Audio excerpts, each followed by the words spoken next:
তাহলে এখন যদি কেউ বলে আল কোরআনের আলো সংসদে জালো, সে কি নিজের ইচ্ছা মতো চলতে পারবে না আল্লাহর কোরআন অনুযায়ী?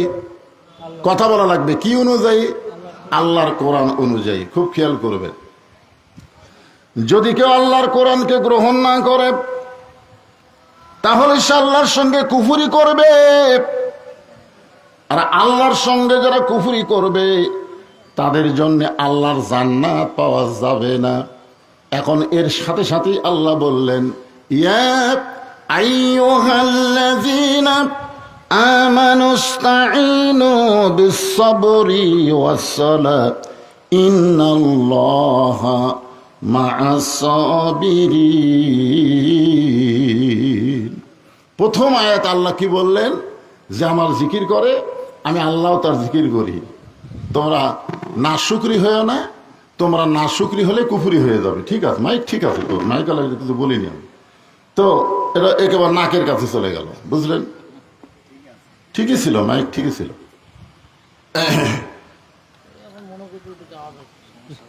হ্যাঁ, বাহিরের দরকার নাই, ভিতরের লোকেরা শুনলে হবে। হ্যাঁ, বাহিরের কোনো দাম আছে?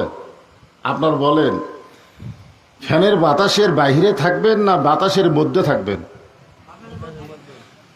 মশারির বাহিরে থাকবেন না মশারির ভিতরে থাকবেন? শীতের দিনে ল্যাপের মধ্যে থাকবেন না ল্যাপের বাহিরে থাকবেন? কথা কয় না। ভিতরে, সব জায়গায় ভিতরে। আল্লাহ বলেছেন উদখুলু ফিস সিলমি কাফা, পুরোপুরি ভিতরেই থাকা লাগবে। ওই বাইরে সাউনের কোনো দরকার নাই। খালি আমার মা বোনেরা যেখানে বসে আছেন, মা বোনদের জন্য কিছু ওয়াজ করা লাগবে, তো এই জন্য ওদের দিকে একটা সাউন্ড যেন ঠিক মতো যায়। কারণ মায়েরা ভালো তো সব ভালো, মা খারাপ তো সব খারাপ। যেরকম ঠিক কিনা? হ্যাঁ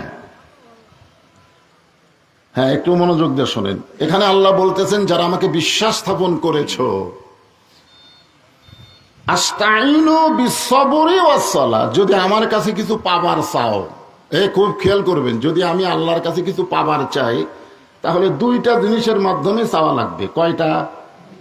একটা কি? একটা হলো ধৈর্য, আর একটা হলো নামাজ। একটা হলো ধৈর্য, আর একটা কি? কেউ যদি নামাজ বাদ দা বলে আমার দয়াল বাবার দরবারেতে কেউ ফিরে না খালি হাতে, আপনারা বলেন তো এটা কি ইমানি না কুফরি? কি?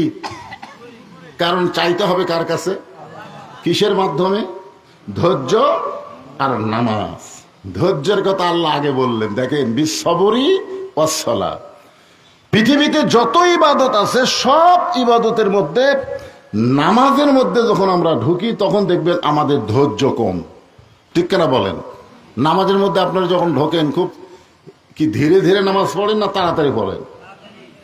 মসজিদের মধ্যে ঢুকলে ঘড়ি বেশি দেখেন না কম দেখেন? বেশি দেখেন না। কি জন্যে? আপনি যখন মসজিদের মধ্যে ঢুকলেন তখন একটা দোয়া পড়ছেন, আপনার মনে আছে? আপনি ডান পায়ে দিয়া যে একটা দোয়া পড়ছেন, সেই দোয়াটাকে আপনারা বাংলা অর্থ জানেন? এই নামাজি ব্যক্তিরা, যারা নামাজ পড়ে না তারা তো বুঝবার পারতেছে না। যারা আপনার মসজিদের মধ্যে ঢোকেন, জুমার দিনও তো ঢোকেন, 5 ওয়াক্ত না ঢোকেন, জুমার দিনে ঢোকেন না, তো ঢোকার সময় যে একটা দোয়া পড়েন, সে দোয়াটা কি? এটা কোন পা দিয়া? ডান পা দেওয়ার সাথে সাথে দোয়াটা জবান খুলে পড়তে হবে, আল্লাহুম্মা আফতাহ লি আবওয়াবা রাহমাতিক।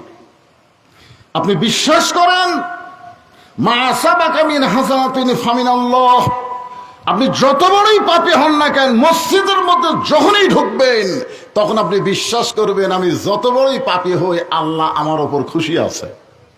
সুবহানাল্লাহ কন না কেন? কারণ মসজিদ কার ঘর? তাহলে আল্লাহর ঘরে কি আপনি ঢুকছেন না আল্লাহ ঢুকাইছে? কারণ দুনিয়াতে, এখানে আল্লাহ বলতেছেন দুনিয়াতে কোনো মানুষ যখন ভালো আমল করে সে আমলটা ওই মানুষ করে না, বরং আমি আল্লাহ করাই। তাহলে বলেন তো যত আমল আছে সবচাইতে ভালো আমলের নাম কি? নামাজ। জোরে বলেন নাম কি? ফাকাত কাফারা। ইচ্ছা করে তাকুলু লিমান ইউকতালু ফি সাবিলিল্লাহি আমওয়াতুন বাল আহইয়াউ ওয়ালাকিন লা তাশউরুন। আপনারা বলেন তো, প্রথম আয়াত কি বললাম? ফাযকুরুনি আযকুরুকুম ওয়াশকুরুলি ওয়ালা তাকফুরুন। দ্বিতীয় আয়াতে কি বললাম? ইয়া আইয়ুহাল্লাযীনা আমানু ইসতাঈনু বিস-সাবরি ওয়াস-সালাহ ইন্নাল্লাহা মা'আস-সাবিরিন। দেখেন তো আয়াতে আয়াতে মিল আছে কিনা। এরপরে আল্লাহ বলতেছেন ওয়ালা তাকুলু লিমান ইউকতালু ফি সাবিলিল্লাহি আমওয়াতুন বাল আহইয়া ওয়ালাকিন লা তাশউরুন। আমি যখন এই কোরআনের আয়াতে তাফসীর পড়ি তখন দেখি কে রে, এক আয়াতের সাথে আর এক আয়াতের গল্পের তো মিল নেই। তো আল্লাহ মিল ছাড়া একই সূরার মধ্যে কিভাবে আমাদের শিক্ষা দিচ্ছে? এই শিক্ষাটা আজকে আমাদের এখান থেকে নিয়ে যাওয়া লাগবে। রাজি আছেন? আল্লাহ এখানে এই আয়াতের অর্থ হলো, আল্লাহ রাস্তায় যাদেরকে হত্যা করা হয় তোমরা তাদেরকে মৃত্যু বলো না, আমি আল্লাহ বলতেছি তারা জীবিত। একটা উদাহরণ দেই। লোকটার নাম হলো মীর কাসেম আলী। নাম কি? মীর কাসেম আলী লোকটার নাম। উকিল এসে বলতেছে যে স্যার, আজকে রাত 12টায় আপনার ফাঁসি হবে, আজকে রাত 12টায় আপনার ফাঁসি হবে। তো মীর কাসেম আলী এই ফাঁসির কথা শুনে বলতেছে আলহামদুলিল্লাহ। আপনার বলেন তো, কোনো মানুষের মৃত্যুর কথা শুনলে, ফাঁসির কথা শুনলে আলহামদুলিল্লাহ না ইন্নালিল্লাহ? কথা কয় না, ইন্নালিল্লাহ না। তো এটা কি ইন্নালিল্লাহ কখন? এই যে আমি তো আয়াতটা পড়ছি যে আসাবাতুহুম মুসিবা ইন্নালিল্লাহি ওয়া ইন্না ইলাইহি রাজিউন। তাহলে এই যে রাত 12টার সময় ফাঁসি হবে, এটা কি খুশির খবর না কষ্টের খবর? জোরে বলেন না কেন ভাই? তাফসীর শুনবার আছেন গরমের দিনে, একটু হুহা করেন।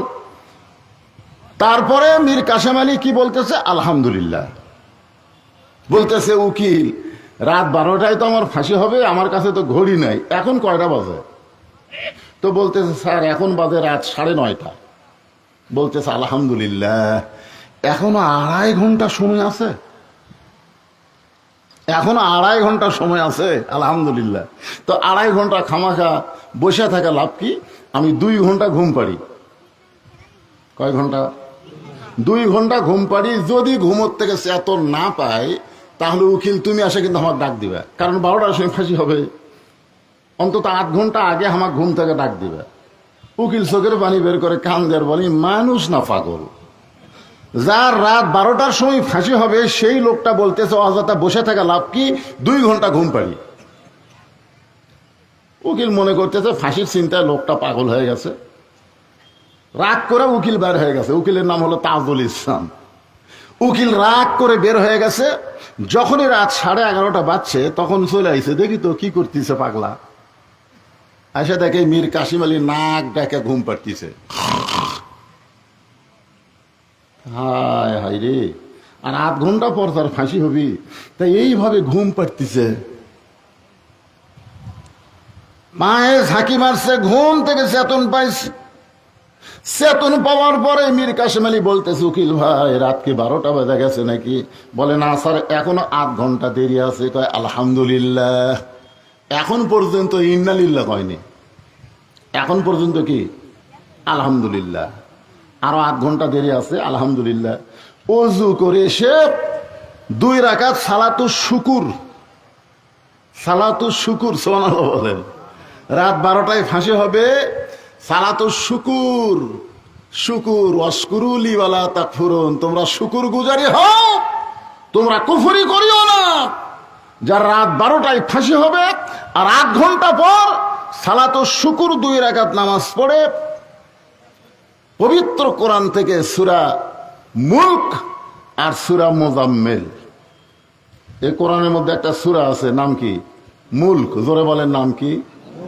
তাবারাকাল্লাযী বিয়াদিহিল মুলকু ওয়া হুয়া আলা কুল্লি শাইইন কাদির আল্লাযী খালাকাল মাউতা ওয়াল হায়াতা লিয়াবলুয়াকুম আইয়ুকুম আহসানু আমালান ওয়া হুয়াল আজিজুল গফুর। আল্লাহ বলতেছেন তোমাদের মৃত্যু আর হায়াতকে আমি আল্লাহ সৃষ্টি করেছি পরীক্ষা করার জন্যে। আর পরীক্ষার বিষয়টা হলো সুন্দর আমল। জোরে বলেন কি আমল? এই সুন্দর আমল কি? আজকে বাড়িতে ফ্যানের তলে ঘুম পাড়া, না গরমের মধ্যে আল্লাহর কোরআনের মাহফিলে বসা, কোনটা সুন্দর আমল? কথা বলেন। ফ্যানের তলে যে ঘুম পাড়া, না এই গরমের মধ্যে কোরআনের মাহফিলে বসা, সুন্দর আমল কোনটা? আল্লাহ বলতেছেন সুন্দর আমলের পরীক্ষা করা হবে। আজকে এই কঠিন গরমকে অপেক্ষা করে, ফ্যানের বাতাসকে অপেক্ষা করে, শরীর ঘনমত্ত করে কোরআনের মাহফিলে যারা বসেছ, তোমাদের এই আমলটাকে আমি সুন্দর আমল গ্রহণ করে পরীক্ষায় তোমাদেরকে গোল্ডেন এ প্লাস দিয়ে দিলাম। জোরে কান সুবহানাল্লাহ। আল্লাহ পারে কি পারে না? আল্লাহ কি মনে করতেছেন নামাজ দিয়া, রোজা দিয়া, হজ দিয়া, যাকাত দিয়া জান্নাত জামরে? এরকম সাহস কারো আছে? আল্লাহ বলেছেন ওয়াবতাগু ইলাইহি ওয়াসিলা, তোমার ওসিলা অন্বেষণ করো, যে কোনো একটা ওসিলাই আমি আল্লাহ তোমাদেরকে জান্নাত দিয়ে দিব। জোরে কান সুবহানাল্লাহ। হতে পারে আজকের এই মাহফিল আমাদের জান্নাত পাওয়ার ওসিলা। জোরে কান ঠিক কি না? কোরআন থেকে সূরা মুলক আর মুজাম্মিল তেলাওয়াত করে মীর কাসিম আলী কন্ডম সেলের মধ্যে যে কয়টা কাপড় ছিল, তার মধ্যে সবচাইতে ভালো কাপড় যেটা, সেটা গায়ে দিয়া মাথার চুল হাসরায় বলতেছে, মাইকের সাউন্ড হঠাৎ এরকম হয়ে গেল কেন? চুল হাসরায় বলতেছে, ভাই উকিল আমাকে কেমন লাগতেছে? পাঞ্জাবি খাবার দিয়া, চিরুনো দিয়া চুল হাসরায় বলতেছে, ভাই ধান আমার কেমন লাগতেছে? উকিল কান দেওয়ার বলে, স্যার আপনি কি শ্বশুর বাড়ি যাবেন? আপনার চাল চলন দেখে তো আমার মাথা ঠিক নেই। 2.5 ঘন্টার মধ্যে আপনি 2 ঘন্টা ঘুম পারলেন, 8 ঘন্টার সময় আছে, আপনি নামাজ পড়লেন, কোরআন তেলাওয়াত করলেন, ঠিক আছে আলহামদুলিল্লাহ। কিন্তু এরপরে সুন্দর পাঞ্জাবি গাওয়াত দিয়ে মাথার চুল হাসড়ায় আপনি বলতেছেন আমার কেমন লাগতেছে? আপনি কি শ্বশুর বাড়ি যাবেন? সঙ্গে সঙ্গে মীর কাসিম আলী মুচকে হাসি দেওয়ার, উকিল ফাঁসি হবে আমার, আর তুমি কেন কাঁদতেছ? ফাঁসি হবে আমার আর তুমি কেন কাঁদতেছ? আল্লাহর কোরআনকে যারা বিশ্বাস করে তারা অবশ্যই জানে অন্যায়ভাবে যাদেরকে হত্যা করা হয়, অন্যায়ভাবে যাদেরকে ফাঁসি দেওয়া হয়, তারা মৃত্যুবরণ করে না, বরং তারা হাসতে হাসতে আল্লাহর জান্নাতে চলে যায়। লিল্লাহে তাকবীর। আপনারা বলেন তো আবু সাইদ কি মরিছে? আজকে অনেকে এই 5ই আগস্টের কথা ভুলে যাচ্ছে, জুলাইয়ের আন্দোলনের কথা ভুলে যাচ্ছে। যে বিএনপি যত বড়ই দল হোক, তাদের নেত্রীকে ঘরের দরজার সামনে বালু ট্রাক দিয়ে রাখছিল। জোরে কোন কথা ঠিক কিনা? 7টা বালু ট্রাক দিয়ে রাখছে। সেই বালু ট্রাক লড়ানোর মতন কোনো কর্মী পাওয়া যায়নি। আর এখন একজন দুদু কয় মুতে ভাষা দেব, মুতে বলে ভাষা দিবে। আশ্চর্য কথা, তোমাদের কত বড় ক্ষমতা! তাই তো মাঝে মধ্যে আমি মনে মনে করি হাসিনা থাকাই ভালো হয়েছিল রে, হাসিনা থাকলে ভালো। এরকম সাইজ করার মতন একটাই মাত্র। এই জন্যে রব্বানা আতিনা ফিদ দুনিয়া হাসিনা। আমাদের বাংলাদেশের দুনিয়ার জন্য হাসিনাই ভালো। আর অফিল আখিরাতে হাসানা, আখিরাতে যায় হাসানা। কি জামাত ইসলামের মতন আজকে যারা প্রকাশ্যে মিটিং মিছিল করতেছে, তারা অনলাইনে ঘরের মধ্যে অনলাইন থেকে কথা বলেছে। 5 জন টুপিওয়ালা একত্র হবার পারেনি। জোরে কোন কথা কন না কেন? একত্র পারছে? এই সুযোগটা যারা করে দিল, তাদেরকে আপনারা ভুলে যান কেমনে? এই সুযোগ যিনি সর্বপ্রথম করে দিয়েছে তার নাম হলো আবু সাইদ। জোরে বলেন কথা ঠিক কিনা? আবু সাইদ।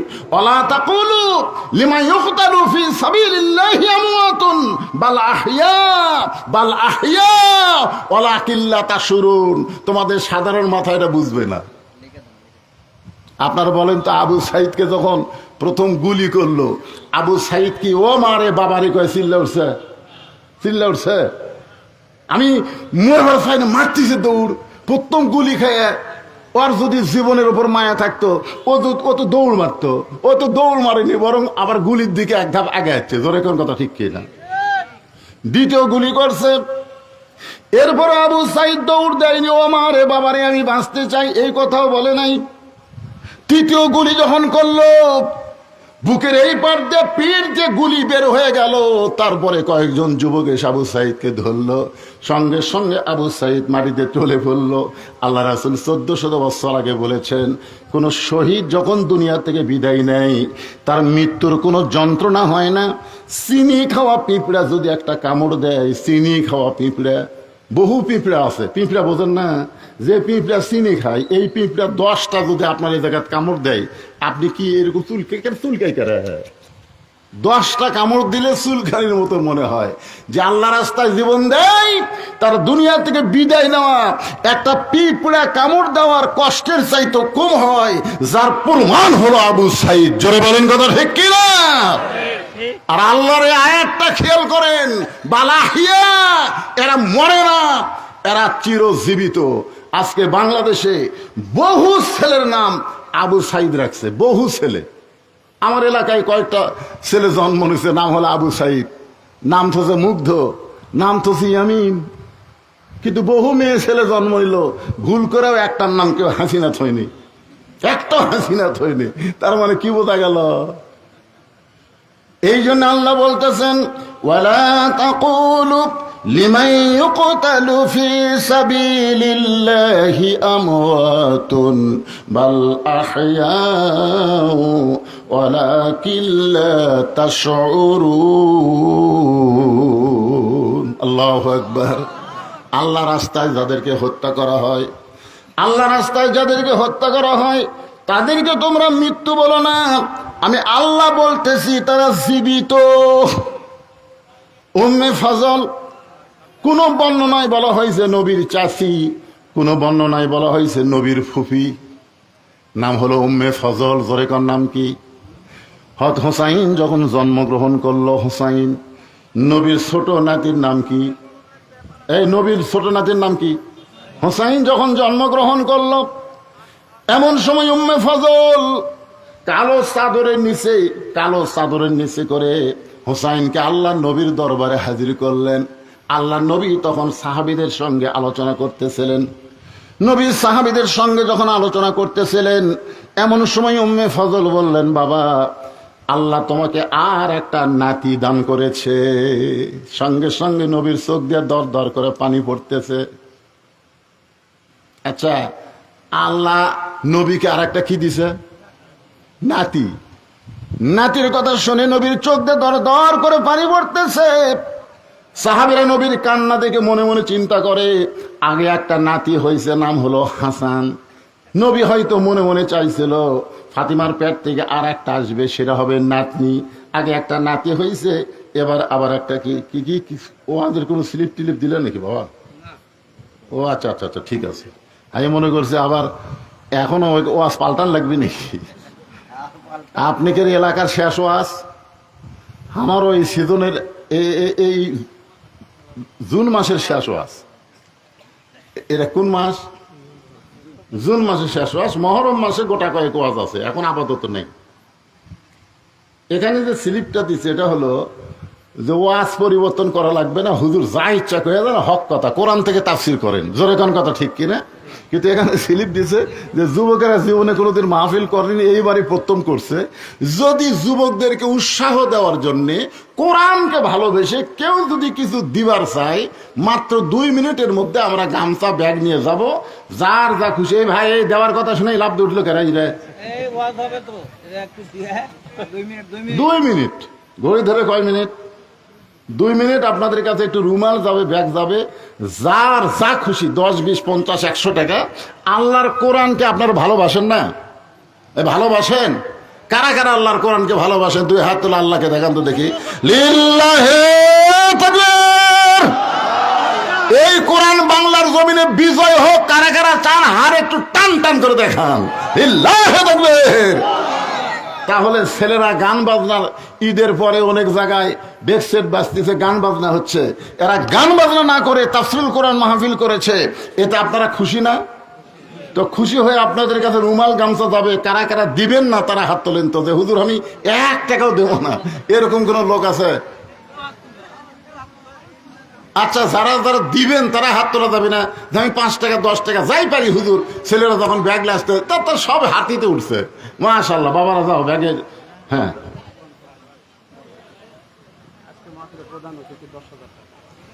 লিল্লাহি আকবার। আজকের মাহফিলের সম্মানিত প্রধান অতিথি আসতে পারে নাই, কিন্তু উনি নগদে 10,000 টাকা দান করেছে। আল্লাহ ওনার দানকে কবুল করুক, জোরে কোন আমিন। আরো তো অনেক অতিথি আছে, সম্মানিত অতিথি।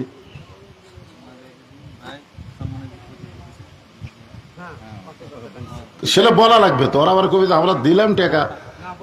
ও বলছে বলছে, ঠিক আছে। আচ্ছা, হ্যাঁ, আপনারা একটু জিকির করেন ভাই, জিকির ওটা বসার দরকার নাই, জিকির করে। আমি খুব লম্বা ওয়াজ করবো না, এই যে কয়টা আয়াতের একটু তাফসীর করে আপনাদের কাছে বিদায় নেব। একটু জিকির করেন, লা ইলাহা ইল্লাল্লাহ। সহসভাপতি সাহেব 2,000 টাকা দান করেছে, রেজাল হক।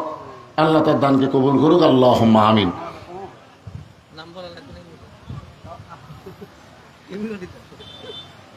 হ্যাঁ, দেন দেন দেন দেন, 2 মিনিট। এই ছেলেরা 2 মিনিটের মধ্যে কাম সারা লাগবে। জি,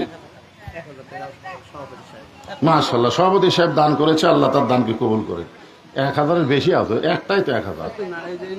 আচ্ছা আচ্ছা, ঠিক আছে, আলহামদুলিল্লাহ। মা বোনদের মধ্যে আদায়ের জন্য মেয়েরা আছে নাকি?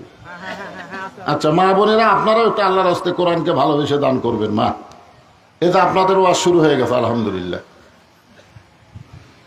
তাহলে নবীর চাচি অথবা ফুফি, মানে কোন কিতাবে লেখছে চাচি, কোন কিতাবে লেখছে ফুফি, যাই হোক ফুফিটাই অগ্রাধিকার পাইছে। নাম হলো উম্মে ফজল। জোরেকার নাম কি? উম্মে ফজল। কালো চাদরের নিচে হোসাইনকে নিয়ে যে নবীর দরবারে গেছে। নবী তখন সাহাবেদের সামনে ওয়াজ করতেছিল। ঠিক ওই সময় গিয়া বলতেছে, বাবা, আল্লাহ তোমাকে আর একটা নাতি দান করছে। যেই বলছে আল্লাহ তোমাকে আর একটা নাতি দান করছে, সঙ্গে সঙ্গে নবীর চোখ দিয়ে দর দর করে পানি পড়তেছে। সাহাবীরা নবীর চেহারার দিকে তাকায় থাকে না অন্য দিকে তাকায় থাকে? কথা কন না কেন? আপনারা তো বক্তার দিকে তাকায় থাকেন না, অন্য সাইড মারেন। কিন্তু নবী যখন আলোচনা করে, আপনারা বলেন তো সাহাবীরা কি নবীর দিকে তাকায় থাকে না অন্য দিকে তাকায়? আল্লাহ রাসূল দেখলেন আসরের নামাজের পরে একজন সাহাবী পিছনে দাঁড়ায় আছে। রাসূল বললেন, এজলেস ইয়া সাহাবী, বসো। তুমি দাঁড়াইছো কেন? সবাই বসে আছে, তুমি দাঁড়াইছো কেন? ওই সাহাবী বলতেছি, ইয়া রাসূলুল্লাহ, আমি হলাম একজন রাখাল। হযরত বেলাল যখন নামাজের আজান দিল, ওই আজান শোনার সঙ্গে সঙ্গে আমি উট দুম্বা চড়ানো বাদ দিয়ে আপনার পিছনে নামাজ পড়ার জন্য দৌড় শুরু করলাম। এত দূরে আমি ছিলাম যে দূরে থেকে আস্তে আস্তে দেখি মসজিদ ভরে গেছে, মসজিদের বারান্দাও পর্যন্ত ভরে গেছে। একেবারে শেষ কাতারে দাঁড়ায়া আপনার পিছনে আমি নামাজ আদায় করলাম। হুজুর, আপনার পিছনে নামাজ আদায় করে আপনি যখন আসরের নামাজের পরে কিছু বয়ান করতেছেন, নবী 2 ওয়াক্ত নামাজের পরে কিছু কথা বলে, একটা হলো ফজর, একটা হলো আসর। তো আপনি যখন আসরের নামাজের পরে কিছু কথা বলতেছিলেন, ওই সময় আপনার কথা আমি দূর থেকে শুনবার পাই। সুবহানাল্লাহ বলেন। নবীর কিন্তু মাইক লাগে নাই। লক্ষাধিক সাহাবীর সামনে আল্লাহ নবী বিদায় হজের খুতবা দিয়েছেন। প্রত্যেকটা সাহাবী যে কাছে ছিল সে বলে আমি যেমন শুনেছি, যে সবার শেষে ছিল সে বলে আমিও তেমন শুনেছি। জোরে কেন সুবহানাল্লাহ। বলতেছি, ইয়া রাসূলুল্লাহ, পিছন দিকে বসে আপনার কথা সব শোনা যায়, কিন্তু আপনার পবিত্র চেহারা দেখা যায় না। আপনার পবিত্র চেহারা না দেখলে আমার কলিজার মধ্যে কোনো শান্তি নাই। হুজুর, এই কারণেই আমি একজন রাখাল, আমি পিছনে দাঁড়ায়া দাঁড়ায়া আপনার পবিত্র চেহারা দেখতেছি আর আপনার জবানে কথা শুনতেছি। সঙ্গে সঙ্গে আল্লাহ নবী বললেন, সাহাবীরা রাস্তা ফাঁক করে দাও। রাস্তা কি করে দাও? তোমরা একটু নড়ে সরে রাস্তা ফাঁক করে দাও। প্রত্যেকটা সাহাবী নড়ে সরে রাস্তা ফাঁক করে দিলেন। সাহাবীরা মনে চিন্তা করতেছে, হয়তো নবী বলবেন, এই রাখালেই অত দূর থেকে আমাকে কি দেখবা, আমার কাছে আসো, কাছে এসে আমাকে ভালো করে দেখো। এই জন্যই হয়তো নবী বলতেছেন তোমরা মাঝখানে রাস্তা করে দাও। কিন্তু উল্টা হয়ে গেল। নবী উঠে দাঁড়ালেন। দাঁড়ায় ওই মাঝখান দিয়ে ওই রাখাল সাহাবীর কাছে আল্লাহর নবী যাচ্ছেন। সুবহানাল্লাহ বলেন। বিশ্ব নেতা বিশ্ব নেতা রাখালকে তার কাছে ডাকে নাই, বরং তিনি রাখালের কাছে যাচ্ছেন। যেই যাচ্ছেন সঙ্গে সঙ্গে ওমর ফারুক নবীর জুব্বা টেনে ধরে বলতেছি, ইয়া রাসূলুল্লাহ, এটা আপনি কি করতেছেন? আপনার জুতার পরশে আল্লাহর আরশ ধন্য হয়ে গেছে, আর আপনি রাখালের কাছে যাবেন কেন? আপনি বলেন রাখাল আপনার কাছে আসুক। আল্লাহ রাসূল বলেন, ওমর সাবধান হয়ে কথা বলো। দেখেন ওমরকে আল্লাহ নবী কি দিলেন? ধমক দিয়ে বলেন, সাবধান হয়ে কথা বলো। তোমার দুই চোখ দিয়ে তুমি শুধু রাখালকে দেখতেছো। ইয়ানজুরু বিনূরিল্লাহ, একটাবার নূরের চোখ দিয়ে নজর করে দেখো। আমি নবী নূরের চোখে নজর করে দেখি, ওর কলিজার মধ্যে এত বেশি মহব্বত, ওই মহব্বতের পাওয়ারে আমি নবী আর ভিতরে থাকতে পারতেছি না। আমি ভিতর থেকে বাহিরে গিয়ে ওকে বুকের মধ্যে জড়ায় নিবার চাই। এই হাদিসটাকে ইমাম মালিক নকল করে বলতেছেন, পৃথিবীর যেখানেই তোমরা থাকো সেখান থেকেই নবীর প্রতি যদি মহব্বতে নবীর সুন্নাত নবীর আদর্শ গ্রহণ করো, নবীর প্রতি বেশি বেশি দরুদের আমল করো, তুমি মক্কা মদিনায় যাবার না পারলে কি হবে? মক্কা মদিনার নবী একদিন আল্লাহ তাআলা তোমার ভাঙ্গা ঘরে পৌঁছায়া দিবে। তাহলে নবীর প্রতি মহব্বতের দরকার আছে না নাই? এই জন্যে আমরা নবীর প্রতি মহব্বত করব। নবীর মহব্বতের কিছু জিনিস আছে ভিতরে, কিছু জিনিস আছে বাহিরে। নবীকে মহব্বত করার কিছু জিনিস আছে ভিতরে, কিছু জিনিস আছে কি বাহিরে। আপনার বলেন তো, ভোটের আগ দিয়ে সব দলের নেতারা মাথার টুপি দিবি না? কথা কন না কেন রে ভাই? তো ভোটের আগে সব দলের নেতারা মাথার টুপি দেয়, কিন্তু ভোট হয়ে গেলে কোন নেতাদের মাথার টুপি থাকে? ভোটের পরেও থাকে, ভোটের আগেও থাকে। তার মানে বোঝা গেল সব সময় যারা মাথায় টুপি দেয় তারা নবীর মহব্বতই দেয়। জোরে কোন কথা ঠিক কি না? আচ্ছা, সব সময় যারা দাড়ি রাখে, ভোটের আগে দাড়ি না, ভোটের আগে যারা দাড়ি রাখবে দেখবেন দাঁড়িয়ে এই খোঁচা খোঁচা দাড়ি হবে। কারণ এই যে রাখার নিয়তে থইনি তো, ওই খালি ভোটে পাস করে তারপরে কামাবি। জোরে কোন কথা ঠিক কিনা? দাঁড়িয়ে থুইয়া দিছে, যে ভোট হয়ে গেছে ওর দাঁড়িয়ে আর নাই। আপনারা বলেন এটা কি নবীর মহব্বত? অনেকে আমাকে বলছে, হুজুর মাথায় যদি টুপি না থাকে, মুখে যদি দাড়ি না থাকে, সেই ব্যক্তিকে নবীরে মহব্বত করে না। হুজুর আপনি কি উল্টা ওয়াজ করেন? মহব্বত হলো ভিতরের জিনিস। আমি তাকে বোঝানোর জন্য বললাম, একটা বোতলের ভিতরে মধু আছে, একটা বোতলের ভিতরে মধু আছে। জোরে কোন কি আছে? কিন্তু বাহিরে লাল কালি দিয়ে একটা লেবেল দিয়েছে 20, লাল কালি দিয়ে কাগজে লেখা দিয়েছে 20, কিন্তু বোতলের মধ্যে কি আছে? মধু আছে। এখন বাহিরের এই সাইনবোর্ড দেখে কেউ মধু মনে করে মুখত দিবে, কি বলবে? ওরে বাবারে 20 রে, তোর ভিতর যে মধু আছে, কোন পাগলে 20 দেখার পরে ওটাকে মধু মনে করে গ্রহণ করবে?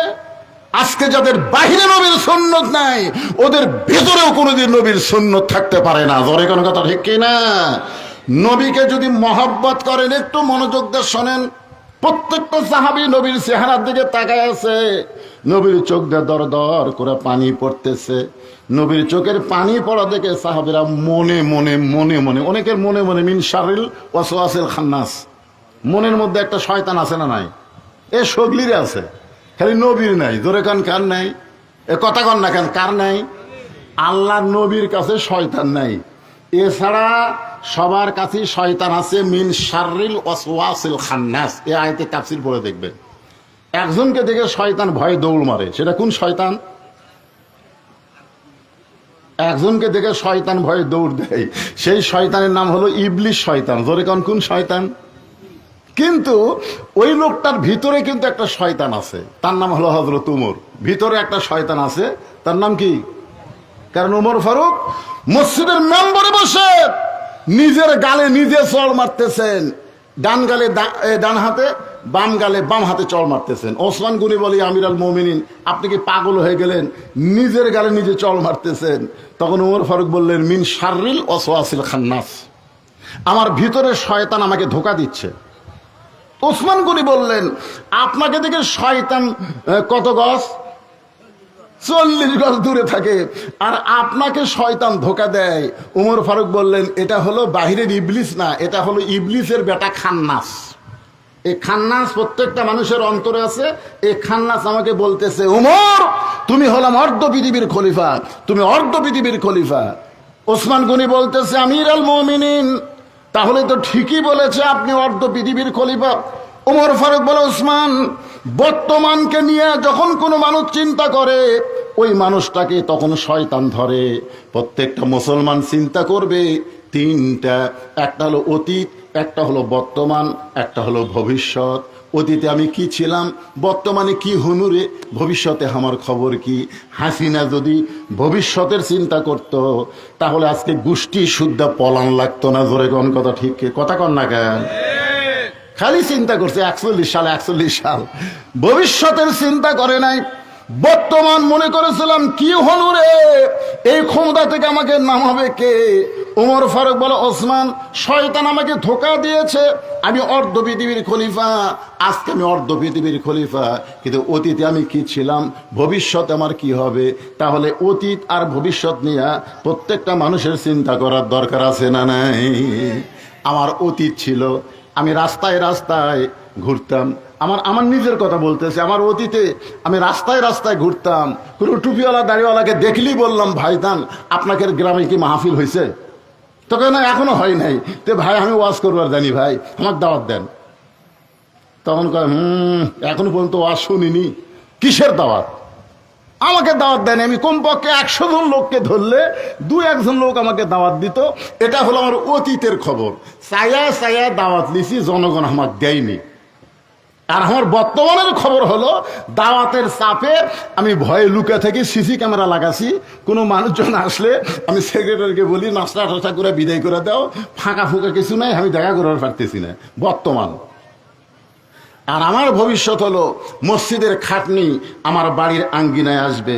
তুমি যেই তালায় থাকো না কেন, তোমাকে টেনে নিচে নামানো হবে, রঙিন কাপড় খসে সাদা কাপড়ে পরায়া চকলেটের মতন মোড়ায়া তোমাকে অন্ধকার কবরে নিয়ে যাওয়া হবে। জোরে কোন কথা, ঠিক কিনা কথা বলেন?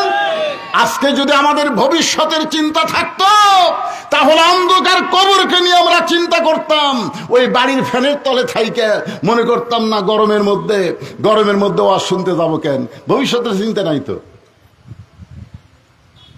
মিন শারিল ওয়াসওয়াসিল খান্নাস, প্রত্যেকটা সাহাবীর অন্তরের মধ্যে একটা ধোঁকা শুরু হয়েছে যে আল্লাহ তাআলা প্রথম নবীকে একটা নাতি দিয়েছে, নাতির নাম হলো হাসান। নবী হয়তো মনে করেছিল এবারে আর একটা নাতনি হবে, ফাতেমার পেট থেকে একটা কি হবে, কিন্তু আবার লাথি। কি মনে করতেছেন? প্রত্যেকটা বাপি চায়, প্রত্যেকটা নানা চায়, প্রত্যেকটা দাদা চায়। আমার বাপ চাইছিল যে আল্লাহ তো পরপর খালি মেয়েই দিল রে, তোকে আল্লাহ একটা ছেলে দিল না, এটা চাই। কিন্তু সাহাবেরা তো বুঝবার পারে না নবী কি জন্য কাঁদতেছে। নবী 2খানা হাত বাড়ায় দিলেন। এই খেয়াল করেন, ওয়ালা তাকুলু লিমান ইউকতালু ফি সাবিলিল্লাহি আমওয়াত। এই আয়াতের তাফসীর করতে গিয়ে বলতেছি, নবী 2খানা হাত বাড়ায় দিলেন। উম্মে ফজল কালো চাদরের ভিতর থেকে হোসাইনকে বের করে আল্লাহ নবীর হাতে তুলে দিলেন।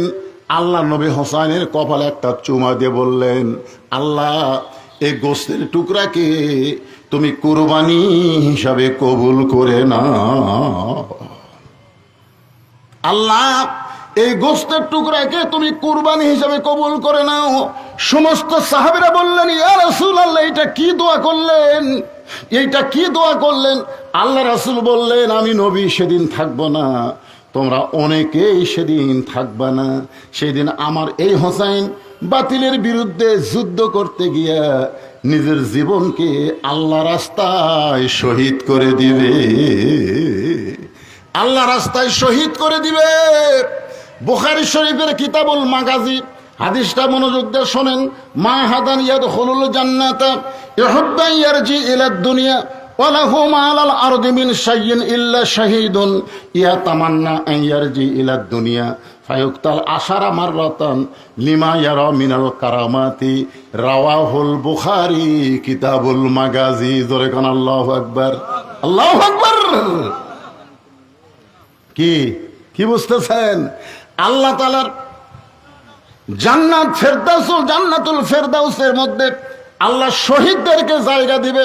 শহীদেরা জান্নাতুল ফেরদাউসের মধ্যে থাকার পরেও দুনিয়াতে আসার জন্য তারা ছটফট করবে। দুনিয়াতে আসার জন্য মাহাদান ইয়াদখুলুল জান্নাতি ইউহিব্বু আন ইয়ারজি ইলা দুনিয়া, তারা দুনিয়াতে আসাকে মহব্বত করবে। আল্লাহ বলবেন, রে শহীদ, আমি আল্লাহ তোমাদেরকে আল্লাহ রাস্তায় জীবন কুরবানি করার জন্য জান্নাতুল ফেরদাউস দিয়ে দিলাম, এরপরেও তোমরা দুনিয়াতে আসার জন্য ছটফট কেন করতেছো? তখন শহীদরা বলবে, লিমা ইয়ারা মিনাল কারামাতি, প্রথম শহীদ হওয়ার সময় শাহাদতের যে মর্যাদা পাইছি সে মর্যাদা জান্নাতের মধ্যে নাই। ফায়ুক্তাল আশারা মাররাতান, আমরা আবার দুনিয়াতে যাব, কম করে হলো 10 বার বাতিলের বিরুদ্ধে লড়াই করে জীবন দিব। তার মানে বোঝা গেল গাজার মুসলমানেরা মরতেছে না, ফিলিস্তিনের মুসলমান মরতেছে না, তারা আল্লাহ রাস্তায় জীবন দিচ্ছে। আর এই জীবন দেওয়াটাই হলো জান্নাত পাওয়ার কারণ। জোরে বলেন কথা ঠিক কিনা?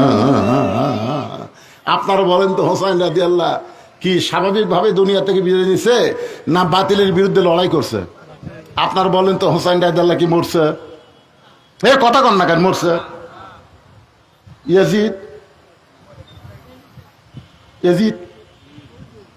মরেনি? আপনাকে এই মান্দা থানা গোটা তন্ন তন্ন করে খুঁজে দেখেন তো ইয়াজিদ নামের কোন লোক আছে? কিন্তু হোসাইন, তার মানে কি বোঝা গেল? তার মানে কি বুঝলেন? কোরআনের আয়াত বিশ্বাস করতে হবে। ইমানের দাবি যদি কুরবানি হয়, সেই দাবি ঘরে বসে থাকা নয়। ইমানের দাবি হলো কিছু বিনিময়, সেই বিনিময় যদি শরীরের ঘাম হয়। এই ঘামটা দেওয়ার জন্য আজকে কোরআনের মাহফিলে বসেছেন। একটু মহব্বত করে কথাগুলো শুনবেন। আল্লাহ বলতেছেন, ওয়ালা নাবলুওয়ান্নাকুম বিশাইইম মিনাল খাউফি ওয়াল জুই ওয়া নাকসিম মিনাল আমওয়ালি ওয়াল আনফুসি ওয়াস সামারাতি ওয়া বাশশিরিস সাবিরিন। আল্লাহু আকবার। আপনার বলেন তো, যেই মেয়ে যেরকম এরা প্রথম মাহফিল করতেছে, এরা জানে না তো যে এই সময় এরকম গরম হবে, মানুষ অতিষ্ঠ হবে। বক্তা যতই ভালো কথা বলুক, বক্তার কথাগুলো মানুষের কাছে ভালো লাগবে না, কারণ কঠিন গরম। যে এ ভাই, এই আয়াতের ব্যাখ্যাটা একটু মনোযোগ দিয়ে শোনেন। যে মেয়েটার বিয়ে হয়েছে এখনো মা হয়নি, ওই মেয়েটা মা হবে। মেয়েটা কি হবে? আপনারা বলেন তো, মেয়েদের শান্তি কার মধ্যে? মেয়েদের শান্তি সোনার মালা, গলার মালা। মেয়েদের শান্তি হলো মাতৃত্বের মধ্যে। একটা মেয়ে যদি মা হবার না পারে, ওরে আপনি যতই বিল্ডিং বানিয়ে দেন, যতই ভরি ভরি সোনার মালা বানায় দেন, ও বলবে আমার কোনো ভালো লাগে না, আমার কোলের মধ্যে একটা বাবু দাও। জোরে কোন কথা ঠিক কিনা? বাবু তো করবি। জোরে কোন ঠিক কিনা? তাহলে মেয়েরা খুশি হয় মাতৃত্বে। বুঝতে পারছেন? আমাদের যে মায়ের বাচ্চা কাচ্চা হয়নি, বিয়ে হয়ে গেছে 10-15 বছর, ওই মেয়েরা দেখেন একটা বাচ্চার জন্য, আমি দেখছি নিয়ামতপুরে তেনাফির একটা গাছত তেনা বেঁধে রাখছে। তাই বললাম, কে ভাই? কয় হুজুর, যে যা নিয়ত করে গাছত তেনা বাঁধে তার সেই নিয়ত আল্লাহ পুরা করে। নাউযুবিল্লাহ। এই গাছের নাম দিছে তেনাফির। তো অধিকাংশই তেনা বাঁধতে বাচ্চা হয় না। যেরকম কি হয় না? কথা কয় না কেন? কি হয় না?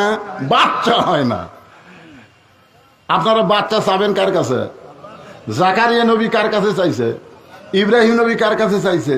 তাহলে আমরা চাবো কার কাছে? কিসের মাধ্যমে চাবো? বিসসবরি ওয়াসসালাত। যদি আল্লাহর কাছে যা কিছু পাবার চাই, ধৈর্য আর নামাজের মধ্যে চাওয়া লাগবে। জোরে কোন কথা ঠিক কিনা? একটু মনোযোগ দিয়ে শোনেন। ওয়ালানাবলুওয়ান্নাকুম বিশাইইম মিনাল খাউফি ওয়াল জুই ওয়া নাকসিম মিনাল আমওয়ালি ওয়াল আনফুসি ওয়াস সামারাতি ওয়া বাশশিরিস সাবিরিন। এখন বাচ্চা হবে। আপনারা বলেন তো, তুমি যে বাচ্চার মা হবা, তুমি কি জানো বাচ্চা হওয়ার সময় ঠেলা আছে? মায়েরা বুঝতেছে। আমরা ছোটবেলায় একটা গজল গাইতাম, কি বলবো প্রসবের কথা, মা বিনে সেই ব্যথা কেউ তো বুঝিবে না। মাজন ঠেকিয়া সন্তানের দায়, অকালে মা মারা যায়, কেন সে মায়ের ভক্তি করো না। এমন দরদি ভবে কেউ হবে না তোমার। কেবারে মা কর পারেন না? মা কোন তো সবাই মা বলেন তো, কি খালি মায়ের সাথে সামান্য একটু বেয়াদবি করেছিল, যার কারণে নবীর একটা সাহাবী আলকামার জবানে কলেমা উচ্চারণ হয়নি। জোরে কোন কথা ঠিক কেনা, কথা কন না কেন? সেই মা শব্দ বলতে আপনাকে কি সমস্যা হচ্ছে? কতগুলো বউ আছে। আল্লাহ রাসূল ফাতেমাকে বলেছে, ফাতেমা আলী যখন খেদমত চাবে তখন খেদমত করবা, খবরদার আলী খেদমত না চাওয়া পর্যন্ত খেদমত জান করো না। তো ফাতেমা বললেন, বাবা কেন? বলে স্বামীর সবসময় খেদমত করা লাগবে না, স্বামী যখন খেদমত চাবে তখন খেদমত করবা। আচ্ছা আপনার বলেন তো এর মধ্যে হেকমত আছে না নাই? নবী বলতেছে, তাহলে হেকমত নাই? আছে। দেখবেন আপনার বউ যদি হঠাৎ আপনার খেদমত করে, হঠাৎ, তাহলে আপনারা বুঝবেন অতি ভক্তি, এটা বুঝে নেবেন আপনারা। ফ্যান আছে, কারেন্ট আছে, তারপরে দেখবেন ফ্যান বন্ধ করেছে, তাল পাকার বাতাস করতেছে, বাম হাতে তাল পাকার বাতাস করে, ডান হাতে কপাল টিপতেছে, তারপরে আপনার যেগুলো কাজ করলে শান্তি পান, মাথার চুল টানতেছে, পায়ের গুলো ফুটে দিচ্ছে, এরকম করতেছে। আপনি বলতেছেন কে গো, কারেন্ট তো আছে। কয় কারেন্টের বাতাস যদি আপনি দেয় তাহলে আমি জান্নাতে কেমনে যাই? এই জন্য তাল পাকার শান্তির বাতাস আপনার করতেছি, আপনার খেদমত করে আমি জান্নাতে যাবার চাই।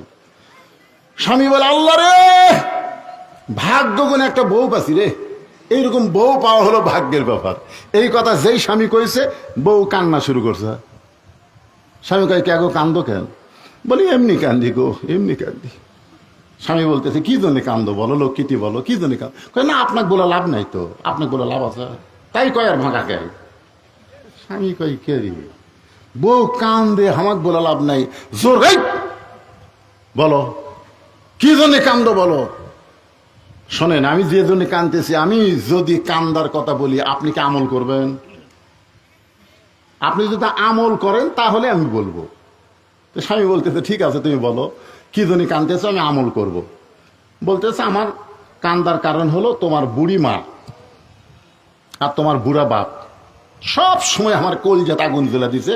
তুমি যখন বাড়ির বাইরে যাও, এই দুই বুড়া বুড়ি আমার সাথে এমন ভাবে খারাপ ব্যবহার করে, আমার কলজাত আগুন লাগে গেছে। এই বুড়া বুড়ির সাথে যদি তুমি থাকতে চাও তাহলে আমার বাপের বাড়ি পেরে দাও, আর আমাকে নিয়ে যদি জান্নাতের সংসার করবার চাও তাহলে তোমার বাপ মাও বাদ দেওয়া লাগবে। অমা আলাইনা ইল্লাল বালাক। আমার যা দায়িত্ব ছিল, আমার যা ওয়াজ ছিল, আমি সব ওয়াজ শেষ করছি। এখন তুমি কি আমল করবা কও। এখন স্বামী যদি বোকা হয়, স্বামী যদি ভেড়া মার্কা স্বামী হয়, ভেড়া মার্কা স্বামী বোঝেন না, বউ যা কয় তাই। স্বামী যদি বোকা হয় তাহলে বাপ মাকে বাদ দিয়া বউ নিয়ে ভিন্ন সংসার করবে। আর স্বামী যদি চালাক হয়, আল্লাহর কোরআন সামনে এসে বলবে, লিয়াবলুয়াকুম আইয়ুকুম আহসানু আমালা ওয়া কাযা রাব্বুকা আল্লা তা'বুদু ইল্লা ইয়াহু ওয়া বিল ওয়ালিদাইনি ইহসানা। আল্লাহু আকবার।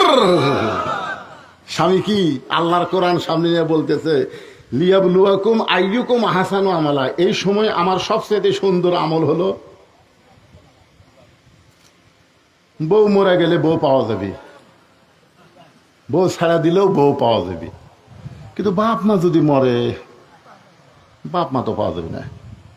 তাহলে যেটা মরলে পাওয়া যায়, যেটা ছাড়া দিলে পাওয়া যায়, সেটার কথা শুনে আমি আমার বাপ মায়ের থেকে ভিন্ন হম, লাভ দেওয়াটা বলো। বউ বলতেছ আমা আলাইনা ইল্লাল বালাক, ওঠ, তোর ব্যাগপত্র যা আছে সব গোছালে, সব গোছালে 3 তালাকের গাড়ি চড়ে তোর বাপের বাড়ি যা। কয় তালাকের গাড়ি? 3 তালাকের গাড়ি চড়ে বাপের বাড়ি যা। তুই বউ মরলে সকালে বিকালে বিয়ে করে পারবো, তোকে ছায়া দিল বইয়ের অভাব নাই রে। আর তোর কথা শুনে আমার কলিজার টুকরা বাপ মাকে আমি অপর করতে পারি না। দরকার হলে আর একটা বিয়ে করবো, কিন্তু বাপ মাও আমি ছাড়বো। বউ দৌড়াচ্ছে, পাও ধরে বলতেছে, তোমাকে পরীক্ষা করলাম গো, তুমি আসলে আল্লাহর ওলি গো। কি বলেন, এরকম মেয়ে আছে না নাই? জোরে গান আছে না নাই? আমার মা বোনেরা যারা পর্দার অন্তর আছেন শোনেন, যারা পরিচিত মা হবে তারা এই কি বলবো প্রসবের কথা, মা বিনে সেই ব্যথা কেউ তো বুঝিবে না। মাজন ঠেকিয়া সন্তানের দায় অকালে মা মারা যায়, এটা আমি নিজে বুঝতেছি ভাই। আমাকে আল্লাহ 3টা মেয়ে দিছে। প্রথম মেয়ের 3 বছর পরে দ্বিতীয় মেয়ে হচ্ছে, আর দ্বিতীয় মেয়ের পরে আমি চিন্তা করছিলাম আর বাচ্চা কাচ্চার দরকার নাই, পরপর খালি মেয়েই হচ্ছে। তখন 15 বছর পরে আমার বাপ মায়ের কথা মতো আমি আবার চান্স নিলাম। ওই মেয়েটা আমার বাড়ি আলি ভয় খেলো 15 বছর পরে। চিন্তা করতেছে 15 বছর পরে নর্মালে বাচ্চা, ভয় খেলো। আমাকে বলতেছে দেখেন এত বছর পরে বাচ্চা, এটা নয় সিজার করা হোক। আমি কি কর্ম কন, বইয়ের ওপর দয়া আছে, টাকা পয়সাও আছে। আমি সিজার করলাম। সিজার করার পরে আমার 2 মেয়েকে আমি যা বলি তাই শোনে, কিন্তু এই সিজার করারটা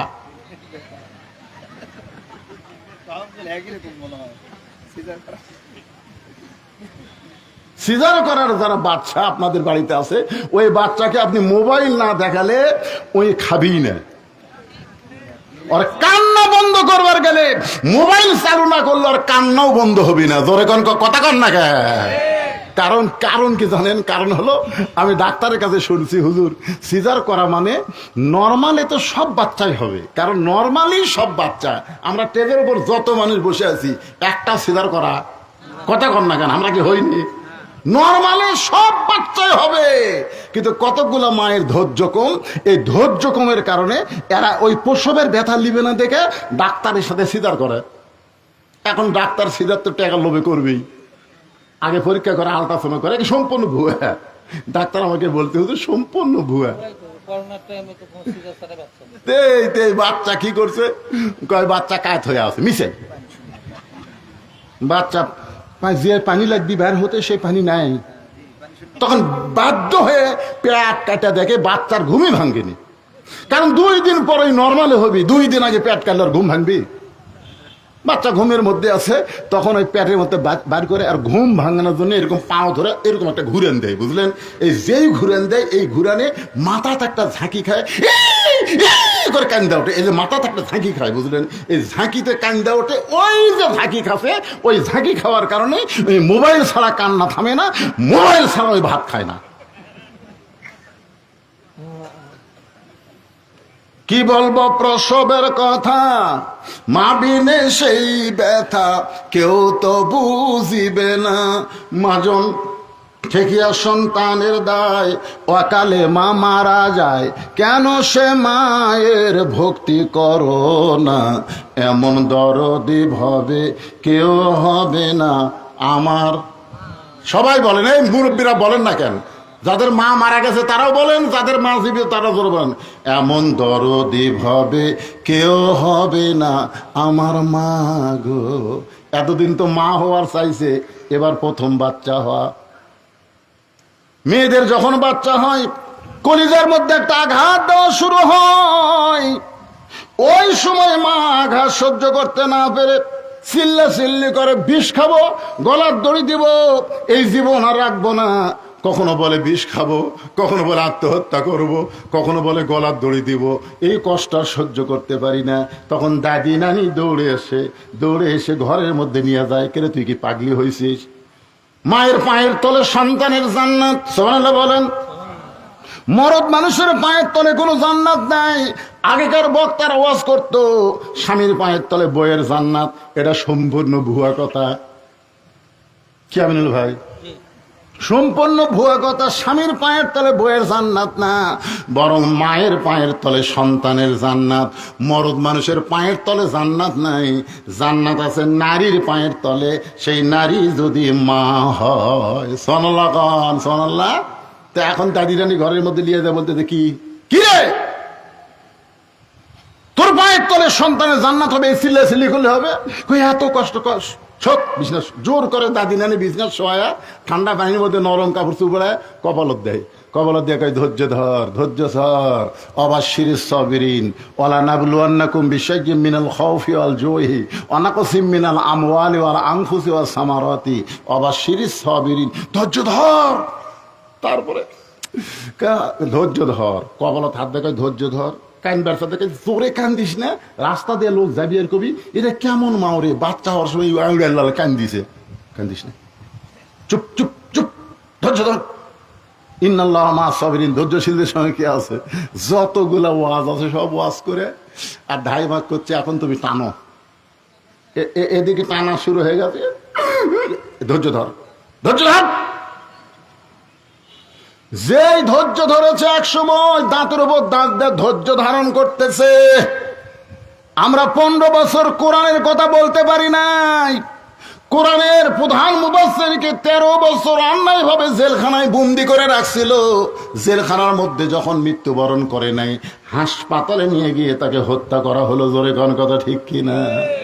আমার মতন বক্তাকে কতবার জেলে নিয়ে গেল, আমরা ধৈর্য ধারণ করেছি। জোরে কোন কথা ঠিক কিনা? ধৈর্য ধর, ধৈর্য ধর, ধৈর্য ধরলি অবাশশিরিস সাবিরিন, ধৈর্যের একটা পুরস্কার আছে না নাই? জোরে কোন আছে না নাই? এখন মা ধৈর্য ধরতে ধরতে এক সময় দাঁতের উপর দাঁত দিয়ে ধৈর্য ধারণ করে বেহুশ হয়ে গেছে। এমন সময় ধাত্রী টান মারছে। ধাত্রী যেই মাত্র টান মারছে, ওই বাচ্চাটা পেট থেকে বের হয়ে ম্যা ম্যা বলে কাঁদতেছে। কি বলে কান্দে? মা মা বলে কান্দে। কিন্তু আমরা শুনবার পাই ম্যা ম্যা বলে কাঁদতেছে। ওই বাচ্চাটা মা মা বলে কান্দে। বাচ্চাটাকে গোসল করায় নারী কাইটা যখন মায়ের বুকের উপরে দেয়, ওই বাচ্চার দেহের পরশে মা কিন্তু হুঁশ ফিরে পায়। হুঁশ ফিরে পাওয়ার পরে আস্তে করে বাচ্চাটাকে ডান হাত দিয়ে মুখের কাছে নিয়ে আসে, বাচ্চার মুখের সঙ্গে মুখ লাগায়, বাচ্চারে চুমা খায়, বাচ্চাকে আদর করে। দাদি রানী তিরস্কার করে বলতেছে, এরই জন্যই তুই বিষ খাবার চাইলি, এর জন্য আত্মহত্যা করবার চাইলি। ওকে আবার বুকের কাছে নিয়ে যা আদর করতেছে, এক লাত্তি দিয়ে ফেলে দে, এক লাত্তি দিয়ে ফেলে দে, আদর করিস কেন, লাত্তি দিয়ে ফেলে দে। তখন মা বলে, দাদি, কষ্টের পরে এমন শান্তি আগে বুঝবার পারি নাই। আমরা দীর্ঘ হাসিনার সময় নানা ধরনের কষ্ট করেছি। এখন আগামীতে আমরা যেন কোরআনের সমাজ বাংলার জমিনে পাই। তাহলে মা যেমন সন্তান বুকের উপরে পাইছে, আমরাও তেমন কোরআন পাইলেও আল্লাহর শান্তি পেয়ে যাব। জোরে বলেন কথা ঠিক কি না? ইজা আসাবাতুহুম মুসিবাতুন ক্বালু, সকলে পড়েন, এটা তো কমন ওয়াজ। ইজা আসাবাতুহুম মুসিবাতুন ক্বালু ইন্না, একেবারে পড়া পারেন না, সবাই পড়া পারেন না। ইন্না লিল্লাহি ওয়া ইন্না ইলাইহি রাজিউন। এটাই শেষ। খুবই গরমের মধ্যে কতক্ষণ ওয়াজ করবেন? এটারই একটু ব্যাখ্যা করব। কি বিরক্ত হচ্ছেন?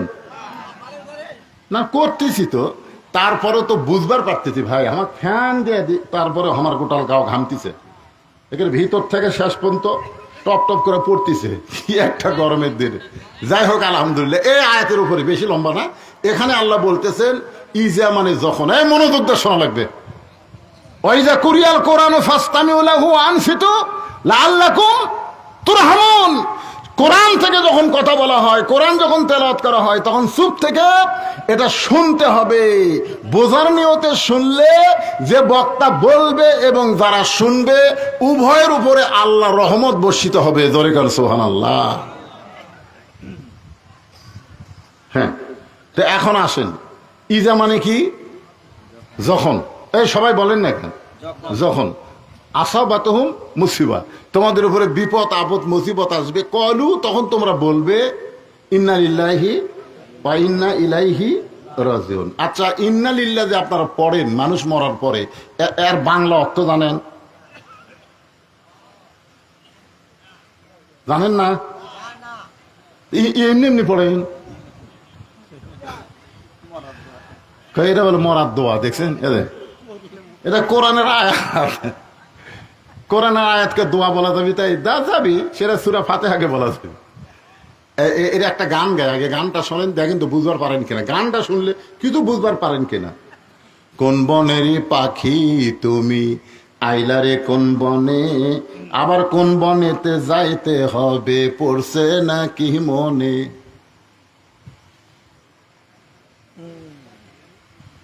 কি বুঝতেছেন?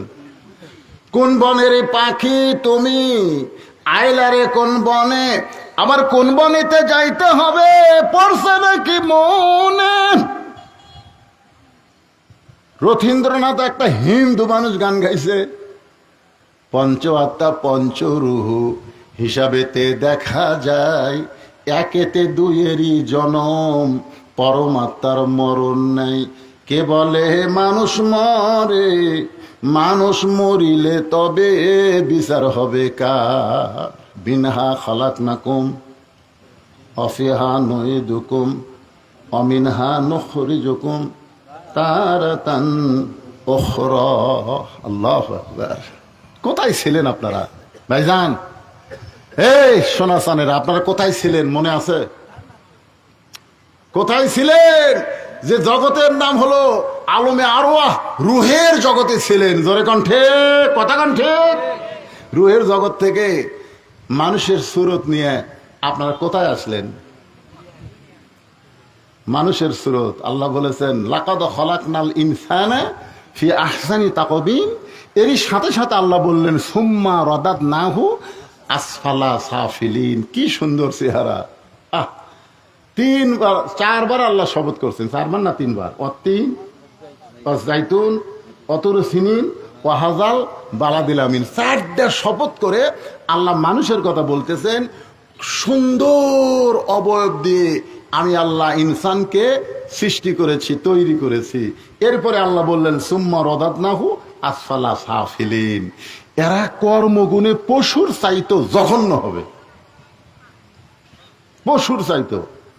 আমি একদিন ওয়াজে বলছিলাম আপনাকে এই মান্দার মধ্যেই যে ফজরের আজান শুনে ঘুমায় যারা, কুত্তার আমল করে তারা। এই ওয়াজ আপনাকে মান্দার মধ্যে করছিলাম। ফজরের আজান শুনে ঘুমায় যারা, কুত্তার আমল করে তারা। এই ওয়াজ যেই করছি ভাই, 4-5টা কুত্তা এই পিছনে আসছে। 4-5টা কুত্তা আসা, আমি যে ওয়াজ শুরু করি ও করে ওঠে। মুয়াজ্জিন আজান দিলে কতগুলা কুত্তা লোকমা দেয়, দেয় কি দেয় না? এক মুয়াজ্জিন আমারে কইছে হুজুর আচ্ছা এই ফজরে আজান দিবার গেলে আমি আজান শুরু না করতে কুত্তাগুলো এই কারণ কি হুজুর? আমি কইলাম বারে কি কারণে কুত্তা বিরক্ত করে? আচ্ছা মুয়াজ্জিন সাহেব আপনি সত্যি করে বলেন তো, আপনি তো ফজরে আজান দিচ্ছেন আর সালাতু খায়রুম মিনান নাওম বলতেছেন, আপনার বেটা নামাজ পড়ে? মুয়াজ্জিন বলতেছে না হুজুর আমার 3 বেটার মধ্যে একটাও নামাজি নয়। আমি বললাম এই জন্যই কুত্তা লোকমা দেয়। কো আনফুসা কো আহালি কুম নারা, জাহান্নামের আগুন থেকে বাঁচবার গেলে তুমি একলা বাঁচলে হবে না, তোমার আহাল পরিবার নিয়ে বাঁচা লাগবে। তোর এখন কথা ঠিক কি না? তুমি আজান দাও, ঘুমোর থেকে নামাজ অতি উত্তম, আর তোমার বেটারাই ঘুম পাড়িতে কুত্তা তো রাগ করবি। আমি সেই দিন দেখলাম 4-5টা কুত্তা আসে, আমি যেই ও আসো ও করে ওঠে। কে কে রে? কিছুক্ষণ পরে সুম্মা রাদাদনাহু আসফালা সাফিলিন। এই আয়াতটা আমাকে বলতেছে ফজরের নামাজ বাদ দিয়ে ঘুম পাড়ে যারা, কুত্তার চাইতেও খারাপ তারা, কুত্তার চাইতেও খারাপ তারা। যেই বলছি 4 কুত্তা উঠ। কুত্তা বুঝা দিল হুজুর আমরা কুত্তা হবার পারি, তবে বেনামাজের মতন অত খারাপ লই। তখন আজকের ওয়াজ শোনার পরে ফজরের নামাজ কারা কারা পড়বেন না তারা একটু হাত তোলেন তো দেখি, যারা যারা পড়বেন না।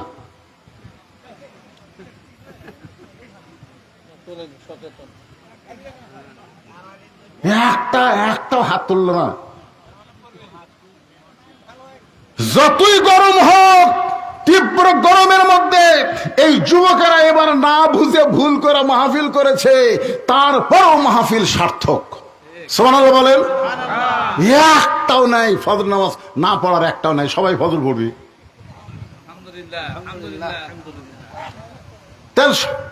কি কয় হাত তোলে মানে? হাত তুলবি না মানে ফজরের নামাজ পড়বি না, হাতও তোলেনি। উই লুলা হয়ে মরবি, লুলা হয়ে মরা বোঝেন, লুলা হয়ে মরা বোঝেন কি? আমি কি কারো ভোট চাচ্ছি?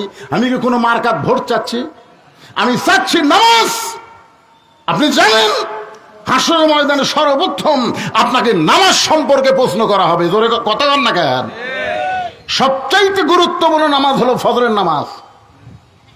সবচাইতে গুরুত্বপূর্ণ নামাজ হলো ফজরের নামাজ। একটু খেয়াল করেন, যে কোনো সময় আমাদের মৃত্যু হবে, যে কোনো সময়। আমি একটা গান শুনেছিলাম, ডাক দিয়ে আছেন দয়াল আমারে, রইব না আর বেশি দিন, তোদের মাজারে। এই গানটা যুবকরা ভুলে গেছ? ডাক দিয়াছেন দয়াল আমারে, রইব না আর বেশি দিন তোদের মাজারে, চলতে পথে কয়দিন। সবাই জানেন না, গান জানেন না? একটু জবান খুলে বলেন। চলতে পথে 2 দিন থামিলাম, যাবার কালে একজন আরো।